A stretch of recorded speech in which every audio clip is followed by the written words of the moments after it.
Overseas now, in northern Pakistan, officials say fierce fighting has led to the deaths of some 1,000 Taliban militants. According to Pakistan's military, the two-week offensive around the Swat Valley has nearly eliminated Taliban control there. Officials say the operation will continue until the Taliban are flushed out and may expand to other al-Qaeda strongholds. In Afghanistan, U.S. commanders have a new tactic to fight the lucrative opium trade. They're replacing poppy fields with produce crops. NBC's Jim Maseda reports from the Helmand province in southern Afghanistan. Afghan counter-narcotics police being trained by DEA agents for battle. In its 8th year, the war in Afghanistan has morphed into a drug war. The bullet that is coming out from the AK-47 of insurgents, that bullet is being financed by drug traffickers, who increasingly are not only working with the Taliban, but are one and the same. There are narco-traffickers that are insurgents, and there are insurgents that are narco-traffickers, and then there's those that support.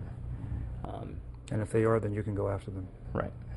U.S. commanders say NATO's rules of engagement have been beefed up to allow us to go after those targets which constitute nexus targets where the insurgency and the narcotics trade come together. And it's beginning to pay off. In the past year, hundreds of tons of illegal drugs, like this dry morphine base, have been uncovered and destroyed. Several drug kingpins arrested and serving time. But Afghanistan remains the world's top opium producer. Poppy is still in the non-secure areas, the places Taliban active, the Al-Qaeda and terrorist activities over there. Like Helmand province in the south, where poppy eradication has failed, and Taliban militants have killed at least 5 Afghan counter-narcotics police in recent weeks.